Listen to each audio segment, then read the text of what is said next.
कितना अच्छा कि एक्स अक्ष पर, तो एक्स को रख ले और वाई को क्या कर दीजिए, 0 कर दीजिए। और यहाँ देखिए तीसरा स्टार कि वाई अक्ष पर किसी बिंदु का निर्देशांक 0 y होता है, यानी कि जो नहीं दिया हुआ, यानी कि y अक्ष है तो y को लीजिए, x को 0 कर दीजिए, और x अक्ष पर बोल रहा है तो x को लीजिए, y को 0 कर दिया। और आप लोग भी जानते हैं कि पहले x को लिखते हैं उसके बाद y को लिखते हैं, याद करने की सिंपल तरीका, इसको याद करना ही नहीं है। तब देखिए मूल बिंदु का निर्देशांक क्या होता है, 0 0, अभी जस्ट बताएं कि कटान बिंदु को क्या कहते हैं, 0 0, उसका कटान बिंदु का मूल बिंदु कहते हैं, तो मूल बिंदु का निर्देशांक कितना होगा, 0 0, तब कहते हैं। चौथा पॉइंट देखिए, यदि किसी चतुर्भुज की चारों भुजाएं समान हो तथा दोनों विकर्ण भी समान हो तो वह चतुर्भुज एक वर्ग होगा। वह चतुर्भुज क्या कहलाएगा, एक वर्ग कहलाएगा। वह चतुर्भुज क्या कहलाएगा, एक वर्ग कहलाएगा, वर्ग कहलाएगा। फिर नेक्स्ट अगला स्टार देखिए, कह रहा है कि यदि किसी चतुर्भुज की चारों भुजाएं समान हो लेकिन विकर्ण आपस में बराबर न हो तो वह चतुर्भुज एक सम चतुर्भुज कहलाते हैं। क्या कहलाते हैं, सम चतुर्भुज होगा, यानी सम चतुर्भुज कहलाते हैं, तो सम चतुर्भुज होगा वो डेफिनिट है। देखिए एक ठोक को अच्छे से याद कीजिए, फर्स्ट इसको याद कीजिएगा, इसको याद कीजिएगा तो ये हो जाएगा। यानी कि यदि क्या कहता है इसमें देखिए कि यदि किसी चतुर्भुज की क्या कह रहे हैं कि चारों भुजा समान हो लेकिन विकर्ण भी समान हो, यानी कि तथा विकर्ण भी समान रहेगा।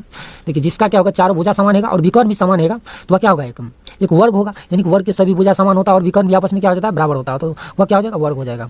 नेक्स्ट स्टेप में इसी को क्या होगा, सिर्फ चारों भुजा बराबर होगा लेकिन विकर्ण बराबर नहीं होगा तो वह क्या होगा, सम चतुर्भुज हो जाएगा। नेक्स्ट देखिए स्टार पॉइंट्स कि यदि किसी चतुर्भुज की सम्मुख भुजाएं आपस में समान हो एवं विकर्ण भी आपस में सामान्य हो तो वह चतुर्भुज एक आयत होगा। आप लोग जानते हैं कि आमने आयत की का परिभाषा क्या होता है, आमने सामने की भुजा क्या होता है, बराबर होता है, तो उसी को कहते हैं सम्मुख भुजा। यानी आमने सामने की भुजा जो बराबर होता है तो उसको हम क्या कहते हैं, सम्मुख भुजा, बराबर होता है, और उसका विकर्ण भी क्या हो जाता है, आपस में बराबर होता है। लेकिन वही यदि क्या होगा आपस में कि यदि किसी चतुर्भुज की सम्मुख भुजा आपस में क्या हो, समान हो, और समान यानी कि भुजा समान होगा, यानी कि सम्मुख भुजा जिसको कहते हैं समान होगा लेकिन विकर्ण समान नहीं होगा तो वह क्या होगा, समांतर चतुर्भुज कहलाएगा। क्या कहलाएगा, समांतर चतुर्भुज।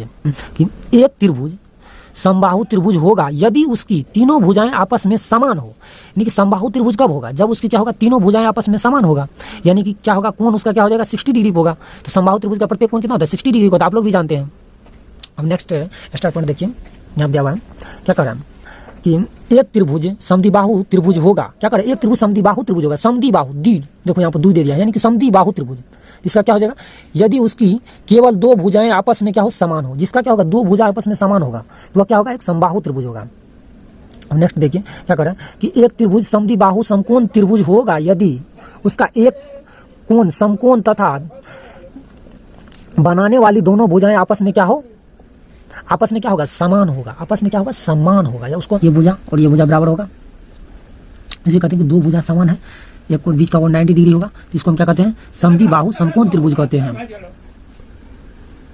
नेक्स्ट पॉइंट देखिए, यहाँ क्या कह रहा है कि तीन बिंदु ए बी सी संरेख यानी कोलिनियर होंगे, अर्थात एक सरल रेखा में स्थित होंगे। यदि एक सरल रेखा में बोल रहा है स्थित होंगे तो उसका बोल रहा है कि कोलिनियर जब करेंगे तो किस तरह से करेंगे, आपको आगे हम समझा देंगे अच्छे से जब सवाल आएंगे। तो अभी देख लीजिए, इसको देखिए मोड्स में इसलिए दे दिया जाता है कि माइनस मान आएंगे तो वो पॉजिटिव में आ जाएंगे। आप लोग भी जानते हैं कि जब भी मोड लगा दिया जाता है तो पॉजिटिव माना जाता है।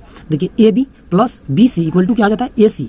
इसको याद देखिए कैसे करना है, ए बी तो बी सी, ए सी या ए सी लिख दीजिए। देखिए सीधी इसको हम ट्रिक बता रहे हैं, पहले आप लोग इसको देख लीजिए, उसके बाद हम ट्रिक बता रहे हैं, इसको रटना नहीं है, याद अपने हो जाएगा ऑटोमेटिक। तब देखिए A C equal to A C plus क्या हो जाता है, सी बी बराबर डी सी, सी बी बराबर क्या हो जाता है, ए बी, और क्या है C A plus A B equal to क्या है, सी ई बी।